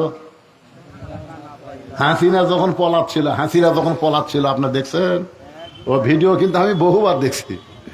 হাসিনা আর রেহানা 2 জন যাচ্ছে, রেহানা মাটির দিকে তাকা তাকা হাঁটতেছে, আর হাসিনা খালি এরকম চারিদিকে তাকাচ্ছে আর মনে মনে বলতেছেন, যাবার কালে এক চামচারও দেখা না পাইলাম। আজকে তারেক দিয়া মনে করতেছে আমার বহু চামচা আছে, তারেক দিয়া যেখানে আমরা আছি সেখানে তারেক দিয়া জেলখানায় এক চামচার মিছিল নেই। কত জনকে কত কি দিলাম, বাড়ি বানায় দিলেন, জমি কিনে দিলেন, সব কিছু করে দিলেন, যাবার কালে একজন আরো দেখা না পাইলাম। যাবার কালে আপনি কি নিয়ে যাবেন? এই জন্য একটা গজলের মধ্যে বলতেছেন, কিন্তু যেদিন ডাক পড়িবে, সবাই আফসোস করে বলেন, কিন্তু যেদিন ডাক পড়িবে কবর মাঝে যাইতে, জোগাড় কিছু করছো বন্ধু তার মাঝে বিছাইতে। আমি যদি আর 5টা মিনিট কথা বলি বিরক্ত হবেন? এই ইন্নালিল্লাহকে বোঝানোর জন্য ভাইজান সব কিছুই তো বুঝাচ্ছি, এটা একটু ভালোভাবে বুঝতে পারবেন। খলিফা হারুনের দরবারে একটা পাগল মাঝে মধ্যে আসতো, পাগলের নাম হলো বাহালুল পাগল। এই জোরে কোন কি পাগল? কখনো হাসতো কখনো কাঁদতো। উজির নাজির মন্ত্রীর একদিন বিরক্ত হয়ে খলিফা হারুনকে বললেন, জাহাপনা এই পাগলকে রাজ দরবার থেকে বের করার বুদ্ধি কি? পাগলকে ঠেললে তো বাড়াবে না, পাগলকে জোর করলেও চলবে না। পাগলকে যদি বলি নৌকা লড়াস না, তখন থেকে নৌকা ঝাঁকান শুরু হবে। জোরে কোন কথা ঠিক কিনা? খলিফা হারুন চিন্তায় পড়ে গেলেন, এই বাহালুল পাগলকে রাজ দরবার থেকে কেমনে বের করবেন। এমন সময় খলিফা হারুনের মাথায় একটা বুদ্ধি আসলেন। এবার পাগলকে ডাক দিয়ে বললেন, ও বাহালুল ভাই। বাহালুল হাসতে হাসতে খলিফা হারুনের কাছে গিয়ে বললেন, জাহাপনা আমার মতন পাগলকে আপনি ভাই বললেন। খলিফা হারুন বললেন, বাহালুল ভাই আমার একটা কাজ করে দেওয়া লাগবে। বলে, আমার মতন পাগলকে দিয়ে আপনি কি কাজ করাবেন? বলে, কাজটা হলো আমার এই লাঠি তোমার হাতে দিলাম, তোমার চাইতে বোকা মানুষ যখন পাবে এই লাঠিটা তুমি তারে দিয়ে দিবে। তোমার চাইতে বোকা মানুষ হওয়া লাগবে। বাহালুল পাগল লাঠি নিয়ে হাসতে হাসতে যখন বের হয়ে গেলেন, খলিফা হারুন বললেন, রে উজির নাজির মন্ত্রীরা শোনো, ওই পাগল আর রাজ দরবারে আসবে না, ওই পাগল আর তোমাদের বিরক্ত করবে না, কারণ ওর চাইতে বোকা মানুষ খুঁজেও পাবে না, লাঠি দেওয়ার কামও শেষ হবে না, আর কাম শেষ না হলে পাগল আসবে না। আসলে তাই কয়েক বছর পর্যন্ত বাহালুল পাগল খলিফা হারুনের রাজ দরবারে আসে নাই। উজির নাজির মন্ত্রী খুঁজিয়ে বলল, যাবো না, আসলে আল্লাহ আপনার মাথায় ব্রেন দিয়েছে, এমন একটা কাজ দিলেন পাগলের অত্যাচার থেকে আমরা বাইসে গেলাম। খলিফা হারুন যখন বয়সের ভারে দুর্বল হয়ে পড়ে গেছেন, এমন সময় বাহালুল পাগল লাঠি নিয়ে খলিফা হারুনের ঘরে হাজির হয়ে গেছে। খলিফা হারুন বলে, বাহালুল এত বছর হয়ে গেল এখন পর্যন্ত লাঠি দেওয়ার বোকা মানুষ পাওনি, লাঠি তোমার হাতেই দেখতেছি। বাহালুল পাগল বলে, জাহাপনা আজকে মনে হয় পাওয়া যাবে। খলিফা কয়, কে রে পাগলা, এই ঘরে তুই আর আমি ছাড়া তো কেউ নাই, তাহলে আজকে বোকা মানুষ কেমনে পাবি? এবার বাহালুল পাগল বলে, জাহাপনা আমি আপনাকে একটা প্রশ্ন করব, আপনি যেই জায়গায় আছেন এই জায়গার নাম কি? বলে, এই জায়গার নাম হলো বাগদাদ। এখান থেকে মক্কা নগরে আপনি যদি 10 দিনের সফরে যান, আপনি বলেন তো কেমনে যাবেন? খলিফা হারুন বলে, বাহালুল বাগদাদ হলো আমার চেনা, আর মক্কা হলো আমার অচেনা। চীনা শহর থেকে অচেনা শহরে যদি 10 দিনের সফরে যাই, তাহলে মাল সামানাত জোগাড় করি তো আমাকে রওনা দেওয়া লাগবে ভাই। আমি মাল সামানাত জোগাড় করে মক্কার দিকে রওনা দেব। বাহালুল পাগল বলে, জাহাপনা দুনিয়ার একটা শহর থেকে আর একটা শহরে 10 দিনের জন্য সফরে গেলে যদি আপনি মাল সামানাত জোগাড় করে রওনা দেন, তাহলে এখনই যদি আপনার মৃত্যু হয় আখেরাতের বিশাল একটা জগতের সফরে আপনি রওনা দিবেন। বাল তুসিরুনাল হায়াতাদ দুনিয়া ওয়াল আখিরাতু খায়রুন ওয়া আবকা। আপনার একটা বিশাল সফর শুরু হবে, যে সফরের শুরু আছে শেষ নাই। তাহলে আখেরাতের ওই বিশাল জগতের সফরের জন্যে আপনি কতটুকু মাল সামানা জোগাড় করেছেন? খলিফা হারুন কান্দে আর কান্দে আর বলে, বাহলুল রে, এতদিন মনে করেছিলাম তুমি পাগল, আমি হইলাম শিক্ষিত, কিন্তু আজকে দেখতেছি এখনই যদি আমার মৃত্যু হয়, কিন্তু যেদিন ডাক পড়িবে কবর মাঝে যাইতে, জোগাড় কিছু করছো বন্ধু তার মাঝে বিছাইতে। এখনই যদি আমার মৃত্যু হয়, তাহলে আখেরাতের জগতের জন্য আমি তেমন কিছু জোগাড় করতে পারি নাই। বাহলুল পাগল বলে, তাহলে আপনার লাঠি আপনি নেন, আপনার লাঠি আপনি নেন। এই দুনিয়াতে আসার পরে মৃত্যু তার সামনে আছে, এইটা জানার পরেও যারা কবরের পাথেও জোগাড় করে না, তারা হলো দুনিয়ার সবচাইতে বড় বোকা। জোরে কোন কথা ঠিক কি না? খালি মানুষ মরা গেলে ইন্না লিল্লাহ পড়লে হবে না, ওই ইন্না লিল্লাহর মধ্যে আমাকে জ্ঞান অর্জন করতে হবে, কারণ সে গেছে, আমি যাচ্ছি। জোরে কোন কথা ঠিক? এই যুবকেরা, এই বছর ঈদের মধ্যে গোস্ত ঢোয়াতে দেয় কতগুলা যুবক মোটরসাইকেল মরছে সেটা জানেন? খালি মোটরসাইকেলে হু হু হু হু করে, একটা বুড়াও মরতেছে না, সব যুবক গুলা মরতেছে। কখন মৃত্যু হবে আমরা কেউ জানি? তাহলে এসেছি এক জায়গা থেকে আর এক জায়গায়, আর এক জায়গায় আমাদের যাওয়া লাগবে, যাচ্ছি, প্রতি কদমে কদমে আমরা মৃত্যুর দিকে হাঁটতেছি। জোরে কোন কথা ঠিক কিনা? আল্লাহ তাআলা আজকের এই তাফসীর মাহফিলকে কবুল করুক, সকলে বলি আল্লাহুম্মা আমিন। ভাইজান কেউ উঠবেন না, সবাইকে নিয়ে একটা দোয়া করবো, আল্লাহ যেন আগামীকালে বৃষ্টি দেয়। এই গরম ঠান্ডা করবার গেলে বৃষ্টি ছাড়া বুদ্ধি নেই। জোরে কোন ঠিক কিনা? কারণ গতকাল দোয়া করা যায়নি, কারণ আজকে মাহফিল আবার হবে না, এই জন্যে। মরহুম সেকেন্দার আলী মোল্লা দোয়া আছে, তার মেয়ে, ও সেকেন্দার আলী মোল্লা মারা গেছে, তার মেয়ে দোয়া আছে 1000 টাকা দান করেছে। হ্যাঁ, মেয়ে মানুষ তো একটা প্রশ্ন আছে, ঠিক আছে। কেউ যদি প্রতারণা করে টাকা মেরে দেয়, তার কি ধরনের শাস্তি হতে পারে? উত্তর দিয়ে, এটা হক্কুল ইবাদের মধ্যে পড়ে, এটা বান্দার হক। কারণ টাকা যদি আপনি মারেন, প্রতারণা করেন, আপনি যতই ইবাদত করেন লাভ হবি না। হাসরের ময়দানে আল্লাহ কাছে ওই লোকটা বিচার দিবে, আল্লাহ এই আমার সাথে 1 লাখ টাকার প্রতারণা করছে, করে এখন জান্নাতত যাচ্ছে। আল্লাহ বলতেছে, আর আমল নামা তো খুবই ভালো রে, নামাজ টামাজ সবই ভালো আছে, কিন্তু তুই কাটকা দিল, এই তুই 1 লাখ টাকা এক দে। তখন কবে আল্লাহ, আমি হাসরের ময়দানে টাকা গড়ি পাবো, টাকা না থাকলে তোর নেকি নাই, 1 লাখ টাকার নেকি যা হয় সেই নেকি হবে। ওর আমল নামার থেকে 1 লাখ টাকার নেকি কাটে দিয়ে উনি দেখে ওর আর জান্নাত নাই, কি প্রতারণা করবে? দুনিয়াত না দিল আখেরাত তো ছাড়বি না। এই জন্য ভাইজান আর একটা কথা আমি আপনাদের বলবো, আমাকে বলেছে হুজুর একটু মেহেরবানি করে বলবেন, শোনেন আয়াতটা আগে শুনেন। এখানে আলেম ওলামা আছে, লা ইউকাল্লিফুল্লাহু নাফসান ইল্লা উসআহা। এই আয়াতের বাংলা অর্থ কি? আয়াতের বাংলা অর্থ হলো, আপনি পারবেন না, জোর করে আপনার করাই লাগবে এরকম কোনো হুকুম আল্লাহর নাই। আপনি পারবেন না, আপনি দাঁড়িয়ে থেকে নামাজ পড়বার পারবেন না, তাহলে আপনি বসে নামাজ পড়বেন। এ কথা কন না কেন? বসা নামাজ পড়বেন। বসা যদি না পারেন তাহলে আপনি শুয়ে থেকে নামাজ পড়বেন। আমি কি বলতেছি বা চেয়ারের কথা এটা আসে কেন? বসা কোন জায়গায় বসলেন? আপনার বলেন তো, আপনারা মাটিত বসে আছেন, ওই কয় ভাই চেয়ারত বসে আছে, চেয়ারত বসার মাটিত বসা, আপনি যখন মাটিত বসবেন তখন আপনি মাটির মানুষ হয়ে যাবেন। এই জন্য বলা হয়েছে, দাঁড়ায় যদি না পারো বসে পড়ো, বসাও যদি তুমি না পারো তাহলে শুয়ে থাকা পড়ো, শুয়ে থাকাও যদি না পারো ইশারার দ্বারা পড়ো। কিন্তু যতক্ষণ পর্যন্ত দাঁড়াবার পারবে ততক্ষণ পর্যন্ত তুমি জামাতে নামাজ পড়ো। তুমি যদি দাঁড়াবার না পারো, বসা পড়ো, শুয়ে থাকা পড়ো, কাঠ হয়ে পড়ো, চিত হয়ে পড়ো, তখন তোমার জন্য জামাত লাগবে না। তুমি যেখানেই নামাজ পড়বে সেখানে আল্লাহ তোমার নামাজ কবুল করবে। আমার কথা কি বুঝতে পারলেন? কারণ নামাজের ভিতরে বাহিরে 13টা ফরজ আছে। কয়টা ফরজ? তার মধ্যে একটা ফরজ হলো দাঁড়িয়ে, কথা কয় না কেন রে, ফরজের সাথে কি দ্বিমত পোষণ করতেছেন? দাঁড়িয়ে নামাজ পড়া।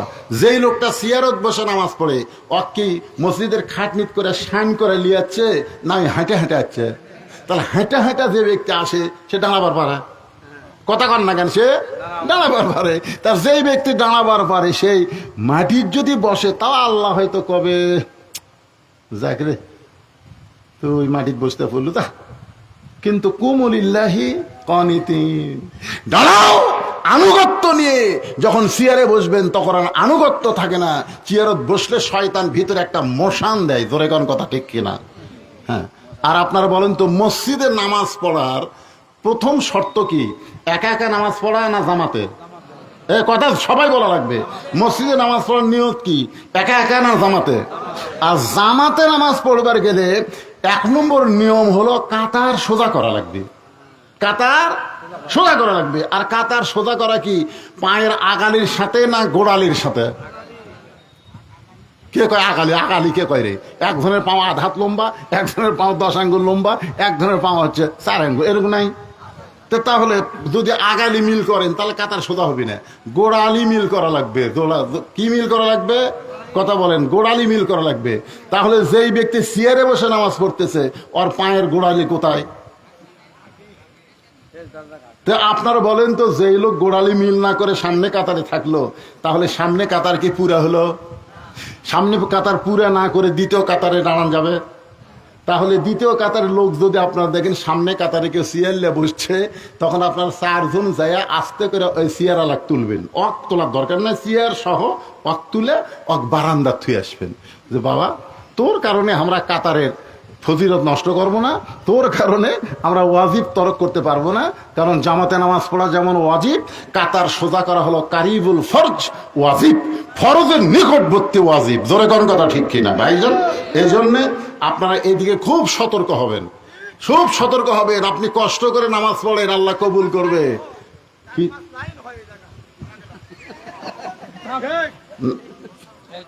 আমি যে কথাটা বলতেছি এ কথার উপর আপনারা একমত না দ্বিমত?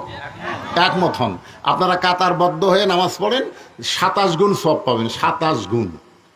আর এক কাতারে যদি কেউ চেয়ার থাকে, ওই কাতার আলারা খালি নামাজের সওয়াব পাবে, কিন্তু 27 গুণ পাবি না। তো একটা চেয়ারের কারণে আপনি 27 গুণ পাবেন না, এই ধান্দাত আপনি কেমনে আছেন? চেয়ার ভিতরে ঢুকানোর চেষ্টা না করে চেয়ার বার করার চেষ্টা করবেন। আল্লাহ সবাইকে বুঝ মোতাবেক আমল করার তৌফিক দেখ। সকলে বলে আল্লাহুম্মা আমিন। আস্তাগফিরুল্লাহ রাব্বি মিন কুল্লি জামবি ওয়া তুবু ইলাইহি লা হাওলা ওয়ালা কুওয়াতা ইল্লা বিল্লাহিল আলিয়্যিল আযীম। আজকের মাহফিলের একজন যোগ্যতম সভাপতি আমার ভাই আমিনুল ইসলাম। আপনি কিছু বলবেন ভাইজান?